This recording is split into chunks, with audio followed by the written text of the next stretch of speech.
Hello, everyone. Welcome back to As We Speak. I'm your host, Karishma, and today we're going to talk about our teens in lockdown with none other than parenting coach, expert, and counselor, Joanne Jewell, founder of Mindful Parenting here in the UAE. Jo, thank you so much for doing this. Thank you for coming on. Lovely to see you, Krishna. Thank you for inviting me. Thank you. So, Jo, at a time when our teens are naturally and developmentally needing so desperately to family distance, unfortunately, they've been made to socially and physically distance from their friends and their peers. Now, how hard is this really on them? I think to be honest, it probably depends on the age, because I would tend to talk about adolescence as a developmental stage rather than teen. Teenager is a very modern word. If we talk about it developmentally, we'd really be talking about adolescence, which starts around about, but not exactly at the same time as puberty, but around about the same time as puberty, and then finishes at around 24, 25. So it could start at 10 and a half. It may start slightly later, around 12. So it's a huge part of our children's lives, actually. If you think about it, it's one of the longest stages of their lives, adolescence. And it's not the same all the way through. So the older the adolescent, the more likely they'll want to spend more time with their peers, I would say. But then, of course, once they move into their 20s, they're still classed as an adolescent, but they will probably, their relationship with their family will change again. So during this whole period, it's not a static developmental stage. It ebbs and flows. And I think what's worth bearing in mind is what we want to work towards is a state of interdependence rather than independence. So interesting, you talked about family distancing. I'm not sure that adolescents necessarily want to distance themselves from their families, although some would disagree with me, I'm sure. I think it's more that they have an urge in them to build a social network of their own. And that social network is with people of a similar age, which is why we call them their peers. Now, this comes from a need in us as human beings for safety, to stay alive. If you think about it, in the wild, an animal on its own won't survive. It has to be with other animals. So what's inbuilt in us as human beings is to mix with peers. And so as I move into adolescence, what I'm actually trying to do is find my survival group. Does that make sense? Yeah? And so when you think of it from that perspective, you can really understand why adolescents, and particularly younger ones, I would say, when I'm talking, I would say probably between the age of about 13 and 16, I think they will struggle the most. I think that age in particular will be affected in terms of social, that actual physical distancing, because they're not really socially distancing. They can socialize through, Zoom and playing online, but it's that physical distancing that they're struggling with. As you know, in the UAE, they've sort of eased the lockdown a little bit, and kids over 12 apparently are allowed to go out. But we're at a point where even as families, we're not comfortable venturing out. So how do you explain this to a kid? We're going to have to get comfortable with being a bit uncomfortable, actually, ourselves. I think what I saw was that when we first went into lockdown, people felt quite anxious about that.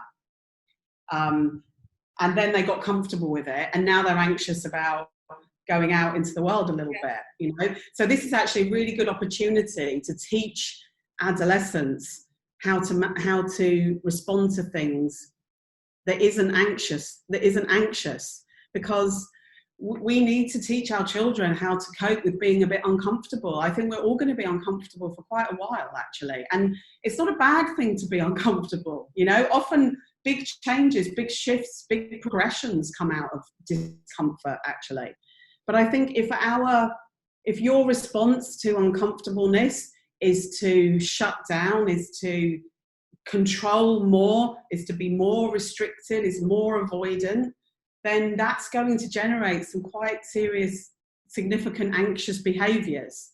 So I think as parents, we've all got to really be mindful of how we're responding to what is happening. And is that how we want our children? Is that how we want to teach our children to respond to uncomfortableness or changes or difficult situations? You know, I decided this morning, he won't be listening, so I can say this. It's my eldest son's birthday next Sunday. And I was thinking I would really like to go and, buy something for him, which means going to a mall to buy something. And it's interesting, I've sat with that for a couple of days, feeling quite uncomfortable about that. And then I've realised, this is how it's going to be for a long time. Avoiding it isn't going to make it go away. It isn't going to change anything. I'm going to have to get used to that. Now, I don't mean I'm going to go to the mall every day to have a wander around, but there are times when actually going out is going to be necessary, and avoiding it isn't going to change it. So, Jo, as you said, again, this is going to be an uncomfortable situation for quite a while. We're going to have e-learning. We're going to have movement restrictions. Can you provide us with like a brief roadmap that we can navigate from here on? I would say if you want a roadmap for coping with uncomfortableness and change and fear and grief and loss and all of those things, then that roadmap is the practice of mindfulness. I couldn't think of anything better. And I share that as somebody who uses it for myself. I don't just teach it because I am a mindfulness teacher, but I practice it myself. I think we're really seeing the beauty of technology now, aren't we? I'm teaching mindfulness online and people can learn it. So why not? So finally, what are your top tips to help our kids cope with this lockdown? So what we know with absolute certainty is that you cannot teach a child something that you don't know and practice yourself. Right. Children learn more through role modeling than anything else. We love to lecture and preach and, I'm not saying you actually point your finger, but we love to say, well, this is how you should do it. And if you do it like this, but the thing is, children are so perceptive and often they'll go, that's great, but that's not actually what you do. When they're older, they'll actually tell you that. They'll go, well, you're being a hypocrite because you don't do that. So it's incredibly important, I would say, in this time to really reflect on your own coping strategies. What are the strategies I'm using? Because those are the only ones you can teach your children.